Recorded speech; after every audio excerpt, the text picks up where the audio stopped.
If the cunt is bleeding before the fight starts, should she be disqualified? Only if she wins. Well, we know that's not going to happen. The radio commentator shared a laugh, after which one of them said, Better pay close attention. Sneaky cunts always cheat. It was the only way Rachel could bring herself to fight Kenny.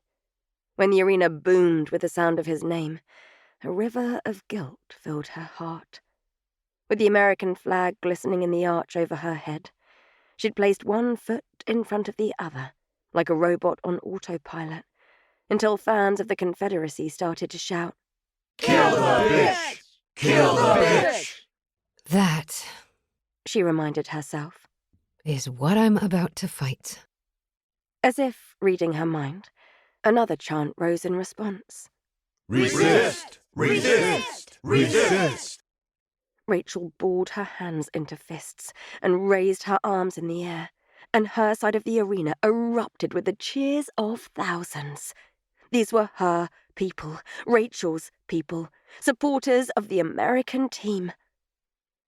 Listening to the idiot commentators broadcasting from the Confederate side, it occurred to Rachel why she and Kenny were finally being made to fight after 2 years. America's fan base had started to dwindle. They needed a win, and who better to beat the Confederacy's top gladiator than Rachel Kashkarian, swimsuit model, A-list celebrity, social justice warrior, and Kenny's ex-wife. Even with the glare of fame, they'd managed to keep that last thing secret. Rachel lowered her arms, reflecting on all the things that had happened in 2 years. She and Kenny were a stable, if not totally happy, couple, when Smiling Jack approached Decem with an offer they couldn't resist. Each one of you will get a percentage of the profits we bring in after each fight. Smiling Jack had said, which caused the entire team to turn their attention to the CEO of the company that manufactured their armor. The Pentagon has green-lighted the project.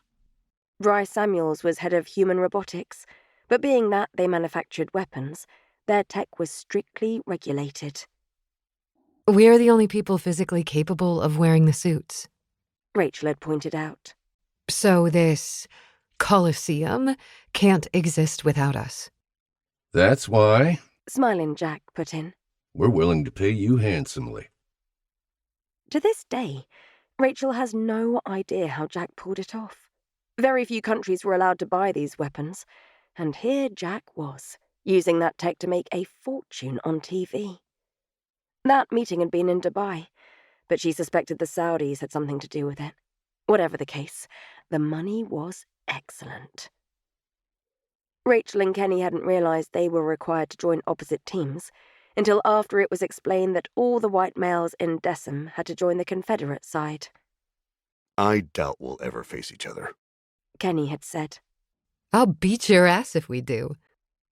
That had been a joke, but Rachel had totally underestimated the madness that would be Coliseum.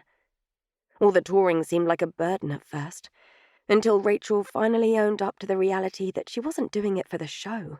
She was doing it for herself. She loved the attention, loved the adulation, loved the ideals connected to the American brand. Equality, freedom, universal prosperity. Americans were protectors. Confederates were bullies. That dynamic produced trends in the kinds of men and women who supported each team. The guys that came out to support Rachel were nice but boring. The women, on the other hand. Rachel had always enjoyed the occasional dalliance. Sleeping with other women made it easy to feel as if she really wasn't cheating. Kenny probably suspected before Coliseum that some of her female friends were friends with benefits, but it happened so infrequently back then that he could never be sure. Once Rachel was a celebrity, something she used to do once or twice a year became a weekly activity. Outside of the arena, Kenny was just another dad and, to Rachel's shame, a faithful husband, while she... Get ready, men, one of the commentators said. to witness a pussy being hammered. Rachel rolled her eyes. It was amazing how insecure guys could be when they had small dicks. Her tactical console triggered an alert. raised a force field, and a round of bullets was incinerated 2 feet in front of her face. Rachel smiled. It was Kenny's way of saying, let's get this shit over with. With sufficient anger, and the fight started, she switched from the Confederate channel to the announcers broadcasting to fans on the American side. The commentators, Cassidy Chin and Greg Thomas, also happened to be 2 of Rachel's closest friends. What an idiot. Cass shouted. I don't know. Greg countered. Force fields drain a lot of power from your suit. Yeah, but look at that thing. Cass insisted. It's not only an incredible weapon, it's a friggin' work of art. While the Confederacy went for bulk and strength, Americans favored style and innovation. When the camouflage feature was off, Rachel's red, white, and blue skin-tight suit made her look like a daredevil, clad in an egg-shaped helmet reminiscent of something aliens would design. Tactical pinged another alert, and Rachel's vision zoomed to the missile being loaded into the launcher on Kenny's shoulder. She clenched her fists, bent her arms into L's, and the intercept rocket shot from the cannons mounted on her sleeves. Both sides of the arena cheered, as Kenny's missile managed to dodge the first, but was taken out by the second. Engaging her jetpack, Rachel shot into the air, rose over the explosion, and flew toward the other end of the arena. You go, girl! Cass yelled. Kenny's Achilles heel was the helmet. Separate that from the suit, and the exoskeleton was essentially a prison. Rachel cut the jets and fell into a nosedive toward the ground, tumbling 12 feet away from Kenny. Reaching into a pouch, she tossed 6 smart grenades at his bulky armor. About the size of tennis balls, the silver grenades became yellow when they struck the force field. That gave way to red, which quickly became bright orange. Power hogs! Greg yelled. Kenny shut the force field, ostensibly realizing what was happening. Through her console, Rachel confirmed the grenades had drained 5% of his suit. She dove to the ground and covered her head as the 6 primed weapons turned their stolen energy against her opponent. Kenny staggered from the blast, but didn't fall. Rachel leapt to her feet, unhooked her whip, and sprinted toward him. Lashing out, she aimed for his head, but Kenny managed to block the whip with his arm. She tried to draw it back, but he must have realized the damn thing was metal. Using a magnetizer, Kenny yanked, pulling Rachel face down to the ground. Fuck! Cass yelled. She had the right idea, though. Greg encouraged. Her only real chance against the hammer is to dislodge that helmet.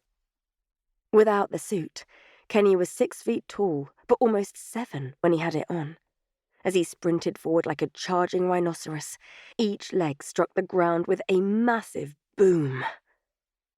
Knowing she didn't have time to get up, Rachel engaged the jets and slid forward just before Kenny's right heel struck her back. With the grace of a gymnast, Rachel rolled into a ball, leaped to her feet, then twirled into the air. Sticking the landing, she was now face to face with Kenny. Her console went berserk when his rocket launcher and machine gun fired simultaneously.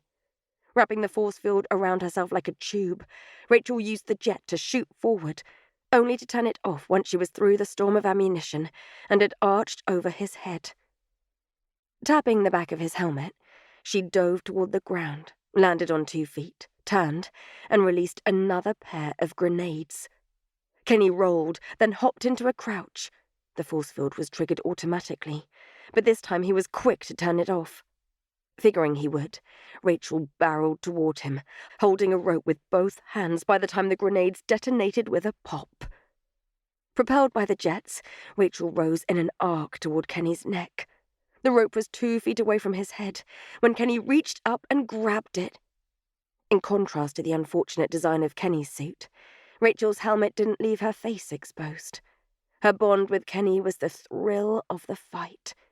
The other soldiers in Decem knew that, and wouldn't have to see her face in addition to Kenny's to know they were both grinning like fiends. Her entire body throbbed with adrenaline as she lifted her legs and kicked her ex-husband between his eyes. She then used Kenny's hold on the rope to twist her body in the air. Dazed from the kick, Kenny let go of the rope by the time Rachel's legs were flipping over his head. She slid down to the ground in a flat parallel with his back, hooked the rope around Kenny's neck, and tugged with all her strength. Did you fucking see that? Greg exclaimed. Yes? Cassidy yelled. Rachel's grip was firm, but the helmet wasn't budging. As Kenny twisted around with his hands raised toward his neck, she lifted her legs, placed them flat against his back, and pulled. Sparks sprang from both sides of the helmet's seal, and as if he'd become a statue, Kenny stopped moving. Rachel dropped to the ground, walked to his front, and lifted her helmet from her head. Auburn hair flowed down her back like a river. Rachel stared at the smirk on Kenny's face before leaping into the air and knocking him to the ground with the flat of her boot. The American side of the arena erupted into the steady chant of Resist! Resist! Resist!